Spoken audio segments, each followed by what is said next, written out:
Hello, my friend. Thank you for being here in this very moment.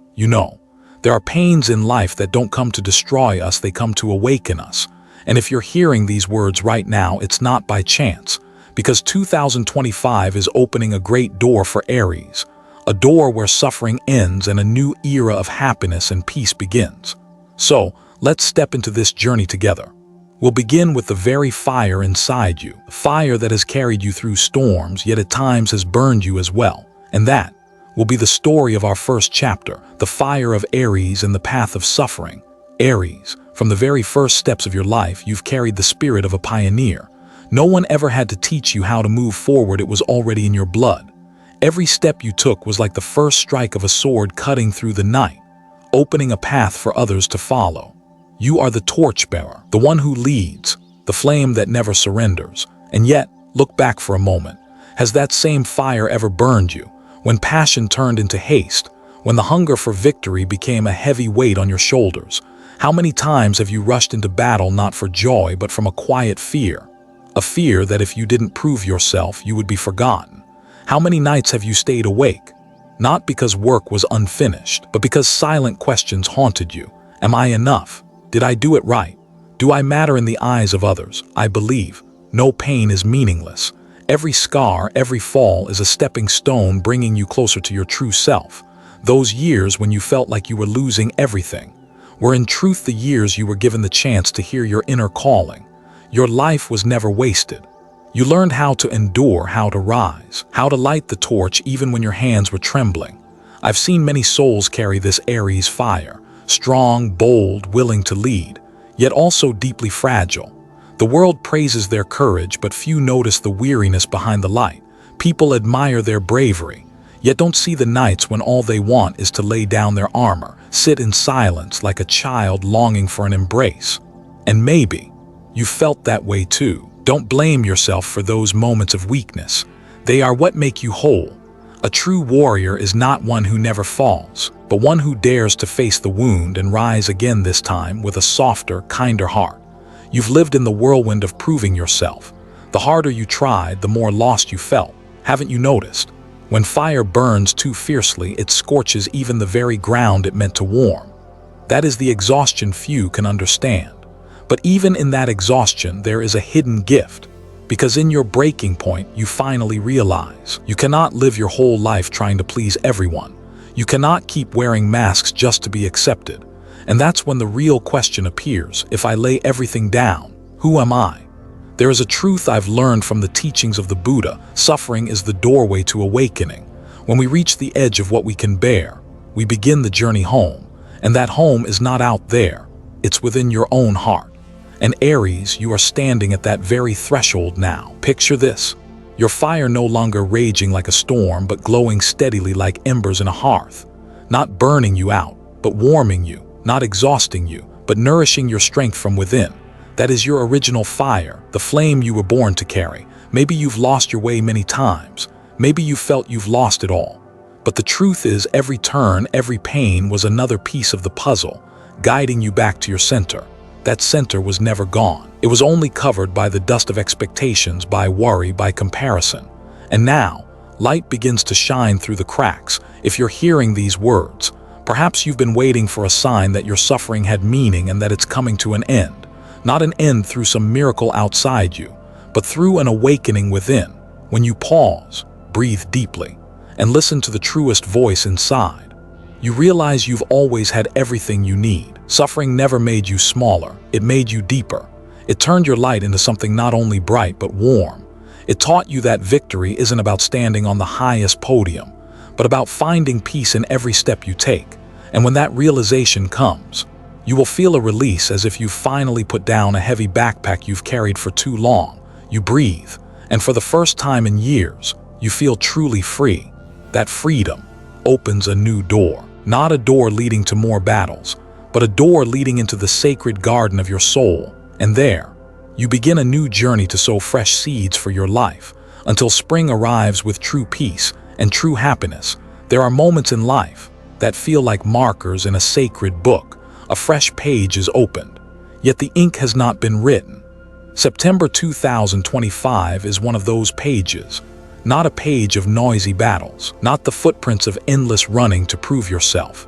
This page is for stillness, for the sigh you've held back too long, for the moment you realize the real battle was never out there. It has always been inside you. I often think of a teaching in Buddhism. No one wins when we keep fighting ourselves. And from deep within, I believe that. The battle's out there. If we lose, we can rise and continue. But when the heart becomes a battlefield, every day feels like a slow exhaustion. Until one day you no longer know who you're fighting or why, only when you dare to lay down the sword can you see the hand of the Buddha reaching out, waiting for you to return. September 2025 feels like a gate, and when you step through, you'll see you don't have to keep conquering. You don't have to force yourself to always be strong. Another kind of strength is waiting, the strength of stillness, not an empty silence, but the kind that lets you hear the stream flowing within, the wind brushing through your mind, and the true voice of your soul. Imagine this. After years of wandering, you enter a sacred forest. The trees offer shade, light filters through the leaves, the noise of the world fades away, and in that moment, you no longer need the heavy armor or the rush to be somewhere else.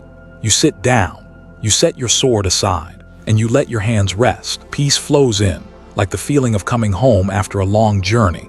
I know so many of us are used to chasing life. We fear that if we stop, everything will slip away. But the truth is, when you dare to stop, you finally see how much has always been there, just waiting for you to turn around. Peace is not at the end of the road, it's in every step you take. But for so long, you haven't given yourself the time to feel it. Maybe you've been so tired that you whispered, "Why do I keep fighting and never find peace?" If you have, you are not alone. Generations before you have asked the same question. And the answer has always been the same. Peace never comes from conquering the world. It comes the moment you no longer need to conquer yourself. I want to invite you.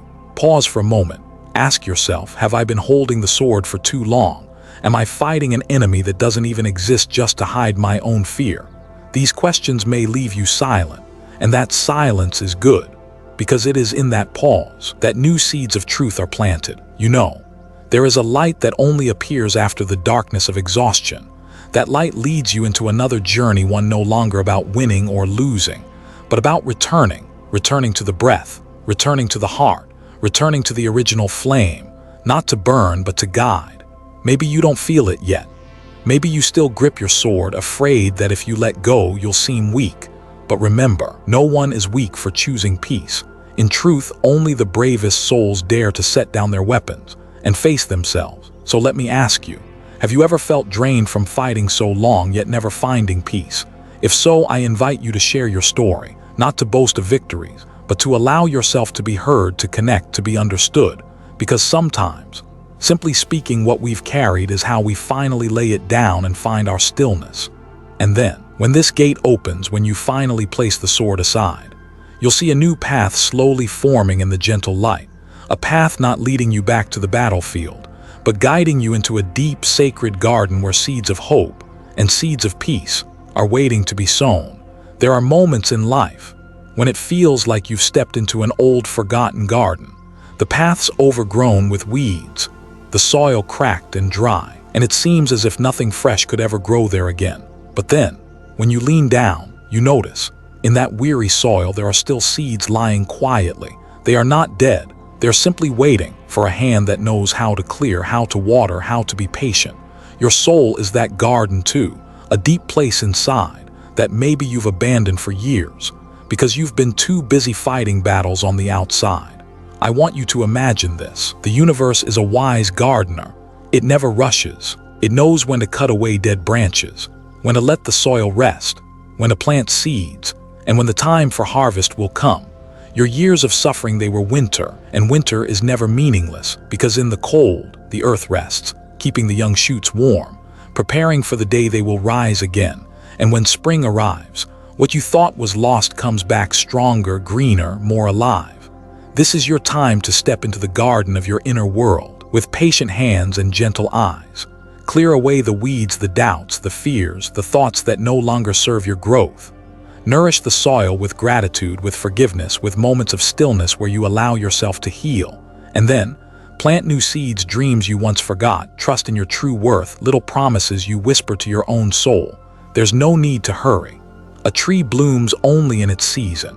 You don't have to force blossoms tomorrow. The flowering of a human life is the same. It may come late, but when it does, it will shine bright enough to warm your heart and the hearts of those around you. All you need to do is keep planting, keep believing, keep tending your garden with love and patience. Have you ever asked yourself, why did I have to go through so many long winters? The answer is simple: so that you can cherish spring when it comes. So you can see that every cycle carries meaning. Suffering is not your enemy. It is the barren soil that asks to be cleared, the pause that prepares for the tender shoots to rise. Change your view and suffering becomes fertile ground, the place where a more beautiful garden can be built. I want you to stop for a moment and ask yourself, what seeds am I planting for the next season? Is it the seed of forgiveness to heal old wounds? The seed of self-respect to remind you that your value does not depend on anyone else's eyes? Or is it the seed of love not only for others but for yourself? The answer lies in your heart, and your garden will only bloom according to the seeds you choose to sow today. If you are hearing these words, remember this: you are not a victim of life.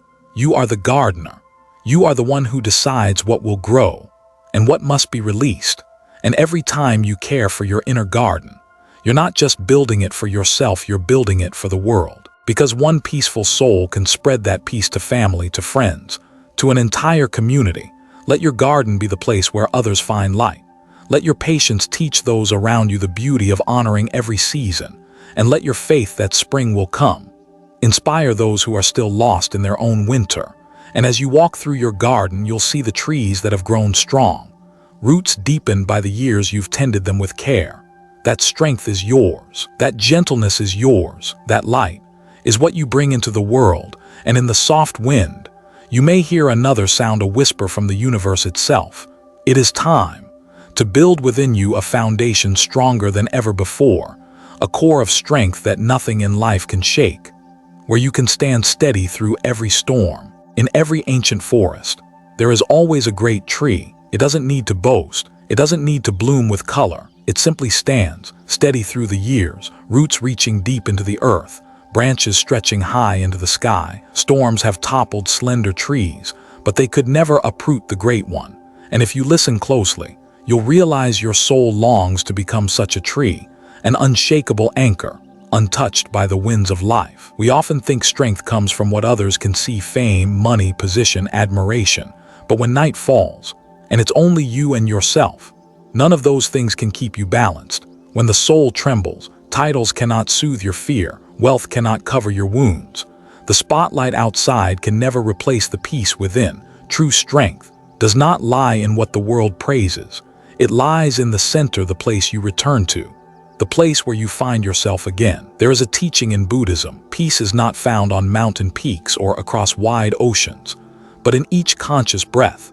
When you breathe in and know you are breathing in, when you breathe out and know you are breathing out. That's simple, and just like that, you have returned to your true home, and from that home, you can stand firm no matter how fierce the storm may be. Picture this.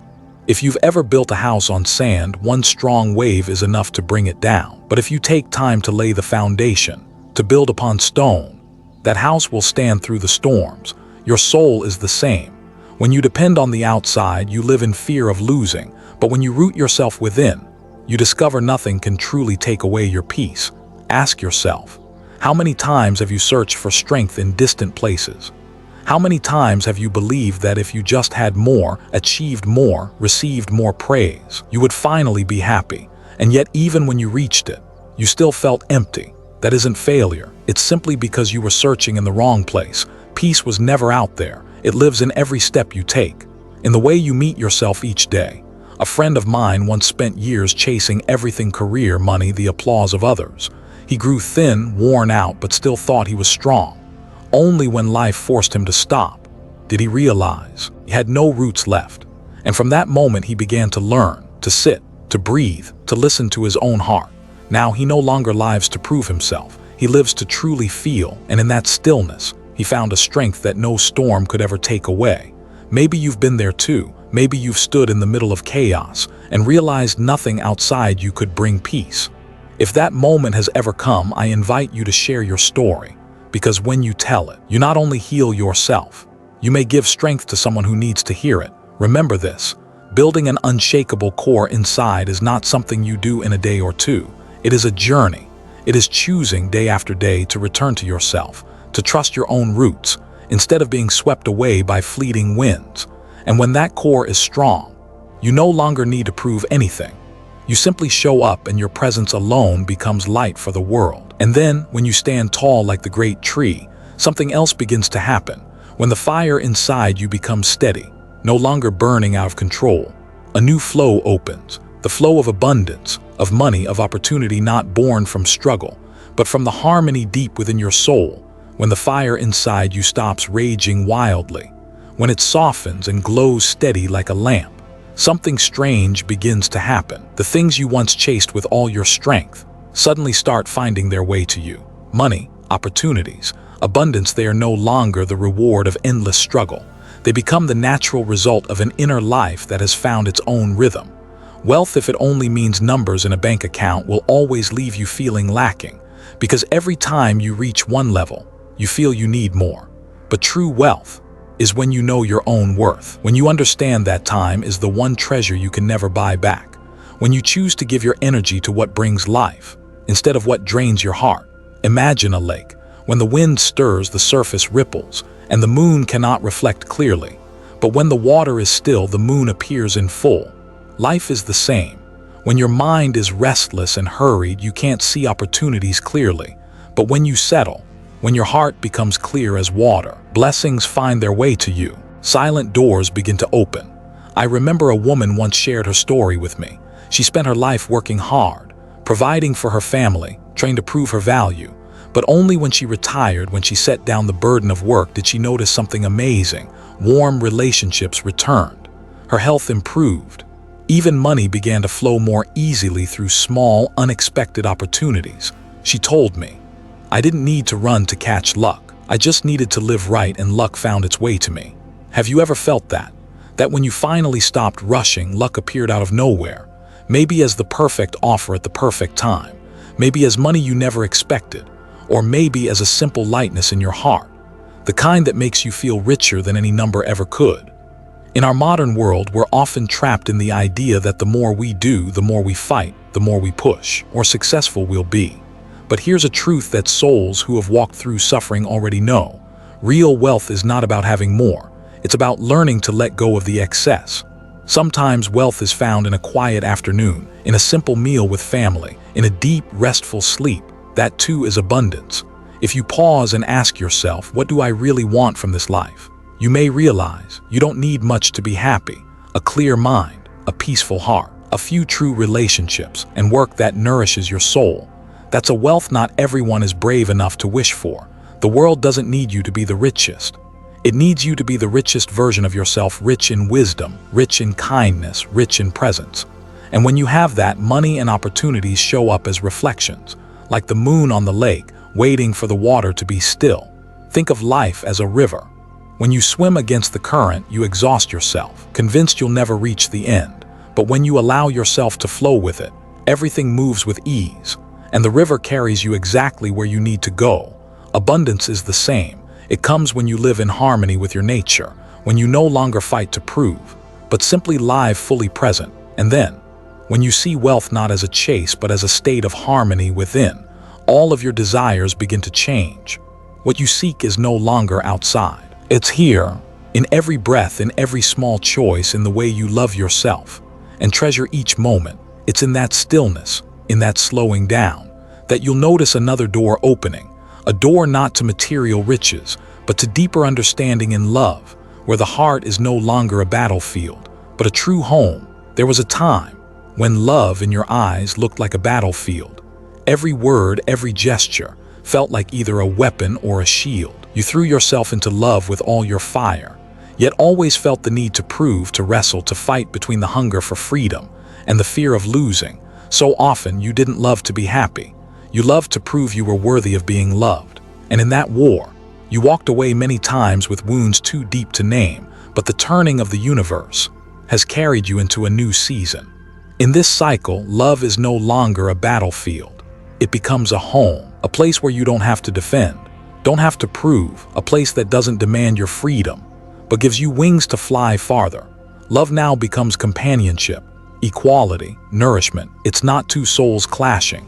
It's two souls walking together side by side, each keeping their essence while sharing their light. Picture this, sitting next to someone who truly understands you. No masks, no careful words to keep an image. You simply breathe, simply be yourself, and you are still loved. That is real love.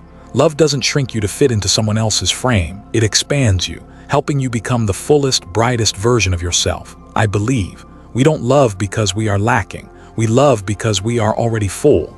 When you enter love with an empty heart, you'll look for someone else to fill it.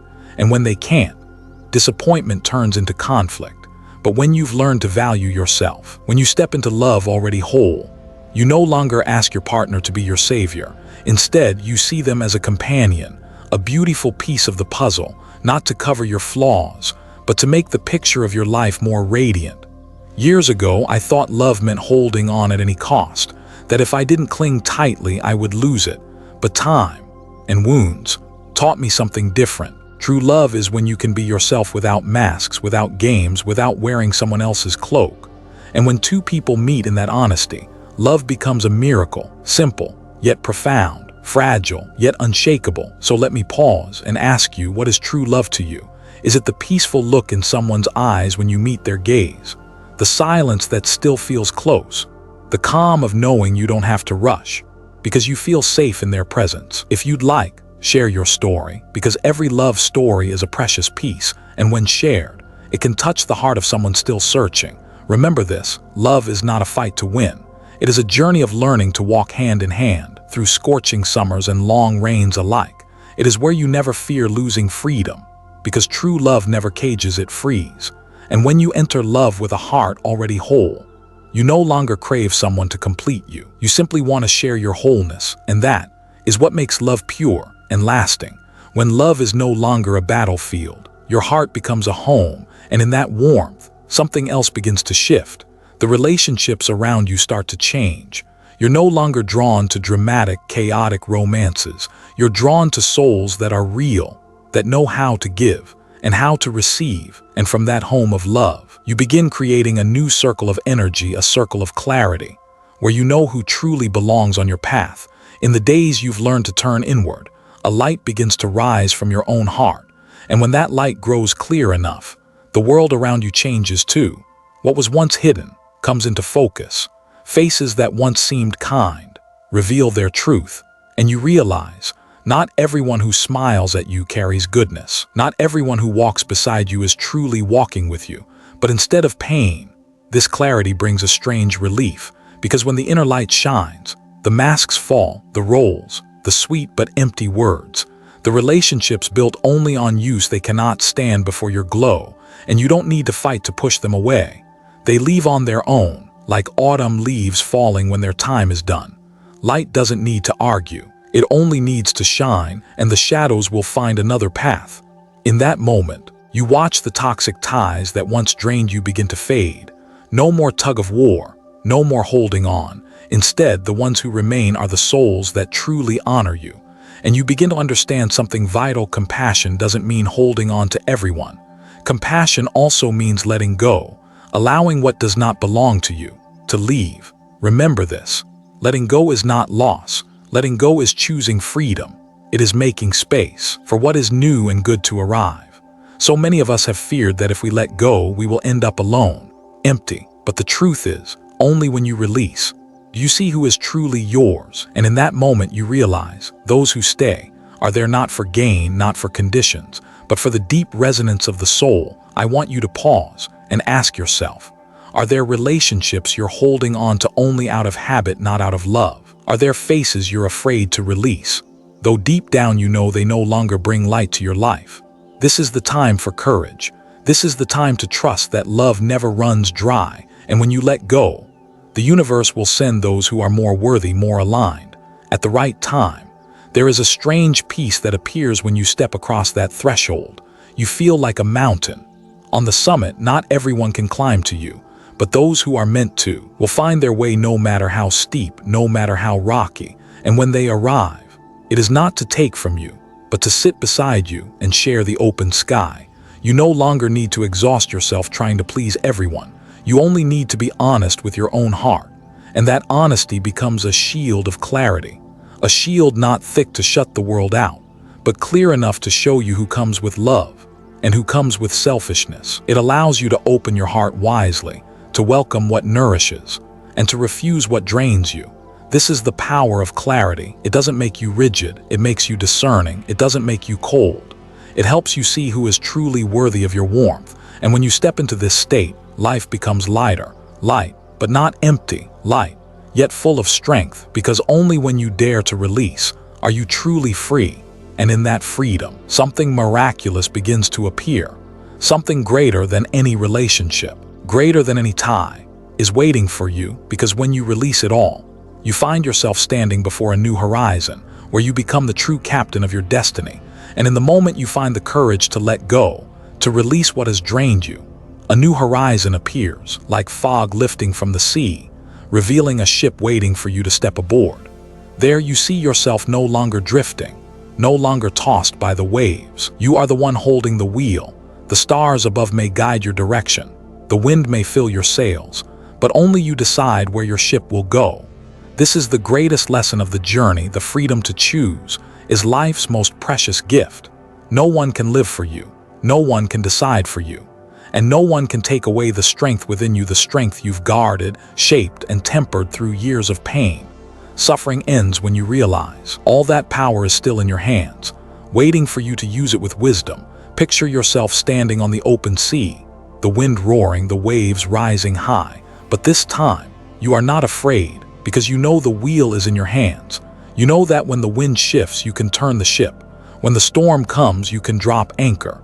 And when the dawn breaks, you set sail again with a steady heart, guided not by fear, but by trust in yourself. The greatness is not in avoiding every storm, but in knowing how to move through them, to keep your peace and continue the voyage. You are no longer running from fate, you are shaping it. You no longer ask, why is this happening to me?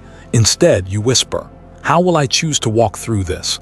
And that answer is where you find your true freedom. So today, as you hear these words, give yourself permission to pause. Look back at everything you've been through, the battles, the wounds, the moments you thought you couldn't rise again.